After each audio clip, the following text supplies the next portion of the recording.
sponsored by Squarespace. I've been waiting a long time to make this one. Outlaws sure is Ubisoft's biggest flop of the year. It actually landed so poorly with players that they decided to delay the next Assassin's Creed, and God knows what else internally. It's probably chaos. Now, their plan was to perform a rapid in-goodening, right? Patches and patches and patches, and then, in November, which we're in now, a full release on Steam. And this is earlier than any other Ubisoft game. It represents a complete change in Ubisoft's strategy to publishing, and in this case, it came along with a big patch and some more narrative content for the game. And on launch day, the crowd went mild. Steam here we can see peaked at 649 players, and, well, meanwhile, at the time, the literally not functional Microsoft Flight Sim 24 just had 10k people. Just there with the game open, hoping something might actually happen. But you know what's real funny? Ubisoft's 60-day plan to save this game basically lined up with Helldivers 2's 60-day plan. I think we know which one worked out better. And as I was working out this story, I found out a humongous, but barely talked about difference that separates this game from the other open-world game that I finally got around to and that I've been playing at the same time, and that is Ghost of Tsushima. Let's talk about launch then. So the launch day peaked at 649, and then it surged, absolutely surged, to 2,492 Steam players by the weekend. Now, remember, that's concurrence, not sales, right? That's just people playing at the very same time, but it does show interest. If you sell loads of copies of your game, that's one way to get loads of concurrence. If you've got really long session times, well, that's another way to get concurrence, and Baldur's Gate 3 is an example of a game that sold really well with very high session times, and that's why it was able to dominate Steam. But still, these numbers are not what Ubisoft hoped for with the Steam release. And strategically, I think it still matters. They're a company who are all about their back catalog performance. It turns out that old Ubisoft games actually still sell quite well. There are loads of people just still playing Assassin's Creed Valhalla, still buying DLC for it, and you can actually see that in their financial reports. But of course, for a good back catalog performance, the game itself needs to be solid. And in this case, they tried to do that. Like with Helldivers, it saw gameplay changes, new features, new content, and a DLC, one with Lando, I suppose a fan favorite character. And that's all, of course, sure to have cost Ubisoft many, many, many millions, especially when we know that the team within Ubisoft Massive that made this game is 600 people. Okay, now that the dust has settled, I finally played the game, and I've actually expanded this channel's team. That sort of thing's only possible with today's sponsor. We're Squarespace, and they're cooking up new business features. Of course, their modern design intelligence tools let you just get your site going fast and looking amazing so that you've got the perfect base to run your business. And now they've launched Squarespace Payments. These are really cool, and it's really good for you and your customers. On your site, you can get set up with just a few clicks, and you can receive payments in no time. And then your customers, well, they get a brilliantly designed checkout experience that supports Klarna, Apple Pay, and region-specific methods too, like ClearPay in the UK, Afterpay in the US and Canada, and ACH Direct Debit in the US, which is dead handy. And that's the point. Squarespace handles all of that fiddly stuff so you can focus on what actually matters, which is your business. And that means they can handle your invoices, your bookings, your physical goods, your newsletter, your digital goods, your courses, memberships, and even now, a super simple link in bio that will tie all of that together across your social media. So whenever I needed websites, Squarespace was the first place that I went because they make it easy. So you can get started today at squarespace.com/Bellular News. And then when you're ready to send your site live, code Bellular News gets you 10% off your first purchase of a site or domain.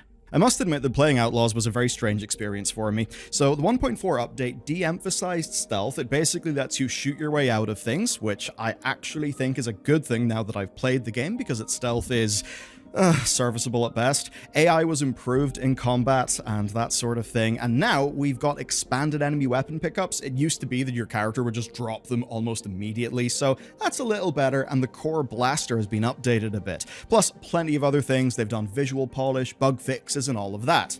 And that's why Ghost of Tsushima is in my head, and I'm not trying to bring this up as an unfair comparison. It's not apples to apples, they just happen to be two games that I'm playing at the same time, and that's what really makes Outlaws stand out for me. It's why it makes sense. Sony would not have released this game even in the state that I played it with patch 1.4. Now, I'm only one person, and unfortunately, because my PC is currently dead, I had to play it in the PS5, but Steam users are obviously many, and right now its concurrency is low. That's not a particularly high review, and the quantity of reviews is also fairly low. Now, negative reviews do note things like the Ubisoft launcher, performance issues in PC, hardware-specific problems that of course people have, de novo, and the odd story of a Windows 11 update that actually just broke Ubisoft games. It seems there was something that was technically like a security flaw or a vulnerability or a loophole in Windows that like the Snowdrop engine might have been using, so that was a little bit awkward. But okay, the game itself. Is this game a 7 out of 10 per Steam? Well, first, I've got to tell you, I never played the launch version. I wasn't particularly excited for this game, and my PC does require some surgery, so I played it on the PS5. Now, absolutely, on PS5, there are frame rate hitches, and as for the game itself, I would say it's fine? It's only fine, and there are so many problems, and that's why Tsushima made this a strange experience for me. The opening of this game is, I think, that special type of rushed, and you've probably seen it in like a big mass market slop movie, where simultaneously the movie feels like it's really rushed, but it also feels like it's really slow and boring at the same time. And that's often because characters just don't have room to breathe. I really felt that with the beginning of this game, and it absolutely contrasts to, say, the beginning of, like, the Jedi games, or maybe the beginning of Tsushima, which immediately got me in. Now, my initial gameplay impressions are weird, right? The shooting is so goddamn syrupy, even when I turn the sensitivity way up, and just about everything feels so unrefined. I mean, my jump has got this, like, odd floatiness to it that kicks in almost halfway through the jump. I just don't feel like my character should move like that. It feels unfinished and untested. And then the transitions between animations, they are actually gameplay impacting.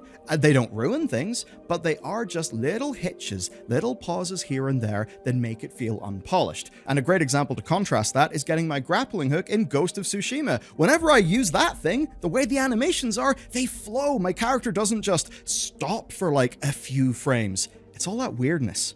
And then there's the likes of, say, facial animations. They are uncanny valley at best. Yeah, and it's strange because sometimes I really like bits of Kay's vocal performance, but other times it just feels really weird and the writing is a little bit uneven. Now then there's the character of Nyx, who is the like cat axolotl. Now look, this is just me being very weak, I admit, but he's no massive gameplay innovation. I do think he's cool in gameplay, but goddamn, he is made with love, and I really like him. He's so nice. The central dynamic with Nyx and Kay is actually great. Sometimes the like dialogue's a little bit weird, but yeah, Nyx is the best. There's no plushie for Nyx. It's officially on sale, which is a massive financial loss for this game. Anyway, there's another strange gaming trope that popped up for me, and it's that thing where you get a third-person protagonist talking to themselves, which obviously a game does because the player's got to get information, and it's almost mimicking the inner dialogue of the character. But with Kay, I just felt that it was quite plain and bizarre. It really rubbed me the wrong way. This isn't a full review, so it's not like I've sat down and meditated on the issue, but compared to other similar games, it just didn't really land to me. And in terms of my emotional engagement in the experience, I'm not that invested in the plot. I actually like the setup, and I think it's a game I could play more of. Not for like a grand narrative experience, but there are some strengths there. I mean, it's quite gorgeous at times. I've never been a big Star Wars guy, but look, I liked many parts of SWTOR. I suppose that gives me an in. I see places that are quite like rich and detailed, sitting down to play like the card game with the other people. That's actually quite nice, quite immersive. Even while the food QTEs are the most unhinged thing I've ever seen from gameplay, the animation and just Nyx being cute, it does kind of make you want to die inside. But that's just the thing. It is so uneven. There are parts that I actually like, that I find to be really endearing, but as a video game, I have not sensed anywhere near the amount of just iteration and polish. And at least on a controller, the gunplay is so slow and weighty. It doesn't match that my character is supposed to be like a rogue smuggler. She should be nimble, fast. Why is it whenever I try to shoot that it feels like my blaster must weigh, I don't know, like 50 kilograms or something ridiculous? It's strange. Now, I want to be clear. There is a world where this game is an unambiguous 8 out of 10, and for a Star Wars fan, it's like a big wet dream. But the problem is we're not in that world, and that's because Ubisoft in no way should have released this. They should have kept on honing it. You see, games are so goddamn competitive, you cannot release worst foot forward. Whenever I went and played Ghost of Tsushima, I was immediately gripped. The level of polish and care in every single little detail just meant that I was like, oh my god, I am here in an experience, and nothing pulled me away. Whenever I was playing Outlaws though, be it the strange little animation hitches, or even just how the pacing of the opening was strange, and there were bits where I kind of felt like, surely there should be some enemies here. Surely this should have been a set piece. Surely this should have been a little bit more bulked out. But no, because it just felt unfinished. But here's the good news. In playing this and then in researching the creation of these two different games, I have really been able to work out so much, and I think you're going to enjoy it a lot and actually learn quite a lot. First, Mirage, Assassin's Creed Mirage, because it also came out in Steam. Now, Assassin's Creed Mirage is an older game. It's a smaller game, right? It's actually been available for significantly longer, of course, you know, for a bit less money too. And it opened to 1,469 players, but it rose to 7,870 players. That is vastly more players than Outlaws, and that's absolutely not the result that Ubisoft wanted. I mean, they're happy with Mirage. It actually did sell well, and basically it was supposed to be a DLC for Valhalla that they turned into a full game, positioned it as being, hey, this is classic Assassin's Creed, not like modern Ubisoft that's 500 hours long, and it seemed that people wanted it. But even if you look at the Twitch numbers, you can see that for the re-release of Outlaws, no one cared. Simple as that. And it may have got 3 Game Award nominations. But those don't really mean anything. Nobody really cares about the Game Awards. Not really. I mean, it's some drama to talk about, but not that much else. And the marketing was, it's better now. But I think not in a way that was easily shown. Not like how you look at No Man's Sky and think, holy shit, this has changed. And that's just me talking about it as a game. Let's talk about the other deep reason why it's basically screwed. There's the specifics and details of the game, but sometimes there are broader trends in the market, and that's one of the problems with so many of these big modern AAA games that take 6 or 7 years, and guess what? They're out of date by the time they launch. By the way, did you know that currently Suicide Squad Kill the Justice League is on sale for £2.99? I can pick up that game that cost hundreds of millions of dollars for less than a Tesco meal deal. That's pretty damn embarrassing. And that's the thing, Outlaws is a double victim. Ubisoft open world fatigue set in years ago, and Star Wars fatigue set in as well. But I would say it's at least one form of Ubisoft open world fatigue. That's because Mirage sold 5 million units in just a few months. It actually sold well for its cost. Now that is a game that is Assassin's Creed set in Baghdad, and that's it. You just get a classic Assassin's Creed style city done with a load of detail, not an unwieldy Ubi sprawl, Ubi slop. Now that game's limited budget really did show in other ways. I think its narrative was undercooked. It's like character animations, its cinematic quality. Yeah, they needed to put more time into that, but still, it does show us a bit of a point. Open world can work in video games, but it's got to be positioned as not what the players fear, which is an Ubi slop that we're all tired of.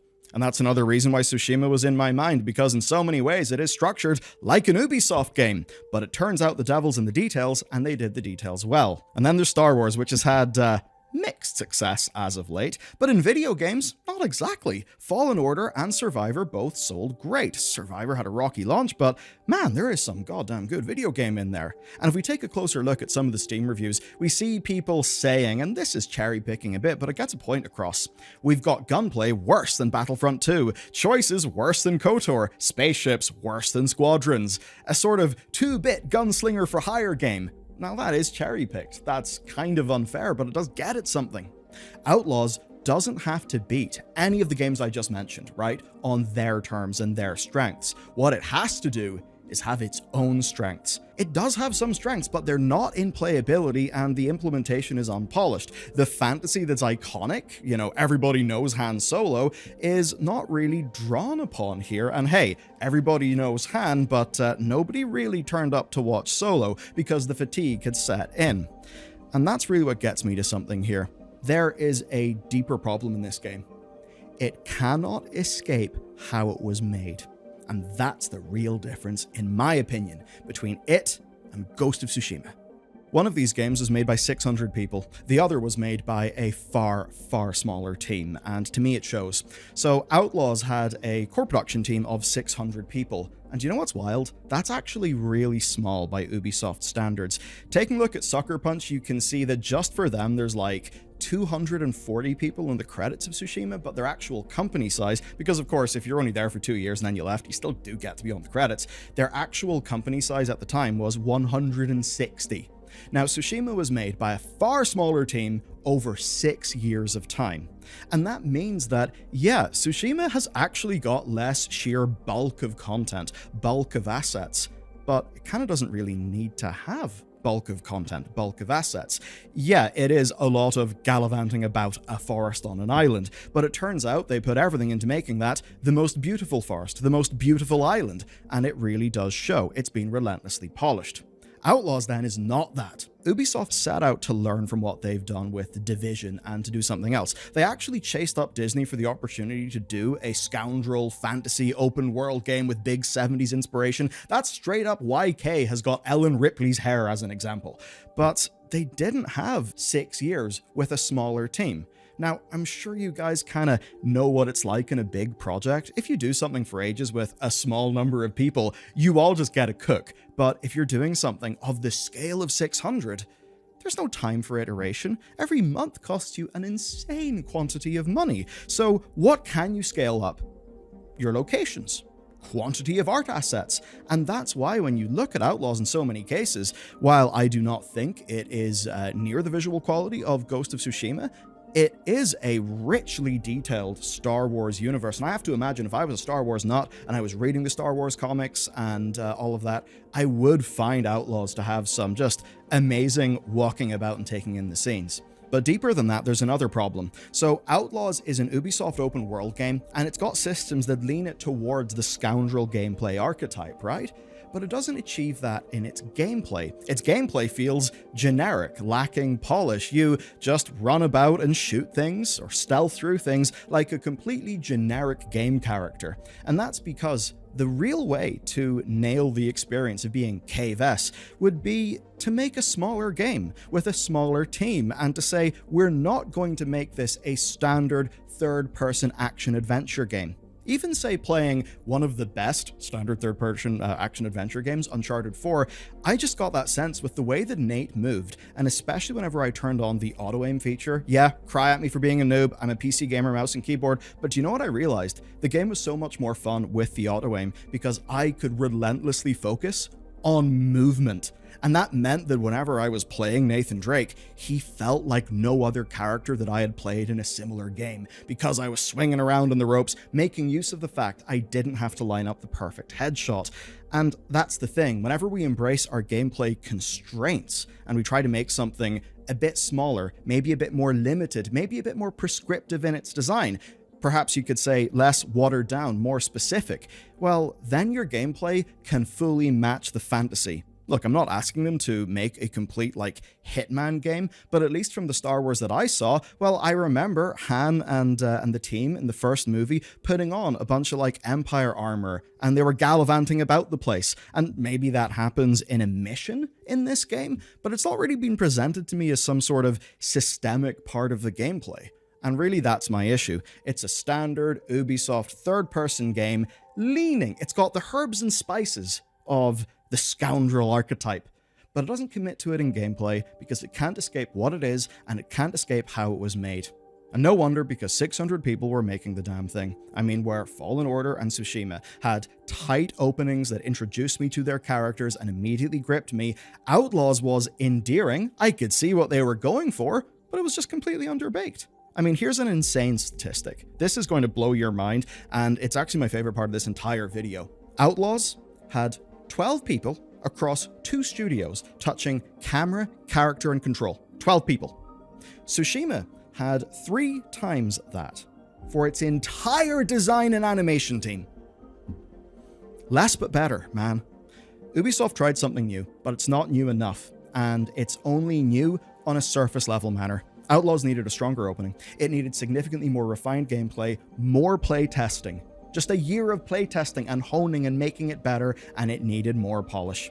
Now, I cannot guarantee to you that if the game got that I would love it or you would love it, or that it would be a clear win, or that its fantasy would manage to cut through as broadly as Tsushima's. But I do know one fundamental thing, right? Andor is probably the best piece of Star Wars media, at least in years and years and years. Andor was expensive to make, and Andor did not have numbers anywhere near as good as Obi-Wan Kenobi's back. That character, the Ahsoka that people know, is back. It's the Boba Fett. What are next? Yeah, people didn't really show up to watch Andor as much. And Andor has still not caught up with their streaming numbers from what I understand. But Andor has actually got a season 2. And there's a kind of neat thing about Andor. It's really goddamn good. It's long-term value, where people will have forgotten about Kenobi because it was so goddamn mid. I watched half of it because, look, actors in there totally down for it, but I thought it was absolutely rubbish. I couldn't believe the professionals made that thing. Felt bad for Ewan because he's a fucking class guy. But that's just the thing. It couldn't escape what it was. It couldn't escape how it was made.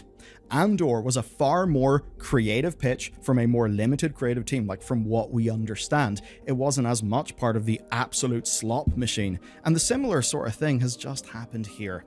But Andor has been strong in the back catalogue. I think about something like, say, Band of Brothers. It had a unique, time because people bought, like, DVDs and Blu-rays back then, but Band of Brothers has been making HBO money hand over fist pretty much since it first existed. Because they made something with true long-term value. And that's where Ubisoft is supposed to win. Their strategy has always hinged upon their strong back catalogue. The version of this game that I played does not leave for me a bad first impression, because I think I went into it with tampered lower expectations, and I kind of knew that it had problems, right? And they were trying to put money in to fix it. But it's not of the quality that it's going to be one of those amazing back catalog things that people will just play from, year to year to year to year. Ubisoft's strategy of releasing games too early, sparking awful public relations, damaging their name, and of course burning out their developers and then playing catch up was absolutely absurd. Now, Ubisoft say that Assassin's Creed Shadows got its delay to avoid a similar problem. I suppose all I can say is this. I like the idea of Assassin's Creed, and because of that, I desperately hope that Assassin's Creed Shadows does not come out this February. I hope it comes out later, actually. I hope it gets delayed again, and again, and again, and again, until it actually lives up to its promise.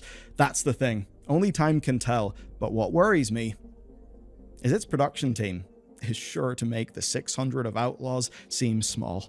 Outlaws could not escape how it was made. I severely doubt Assassin's Creed Shadows will be able to do the same. And speaking of games that cannot escape the circumstances of their creation, Payday 3, man, it's actually a way more interesting story. Even if you don't play Payday, check it out. It's the next video, and it's about to replace my face on your screen.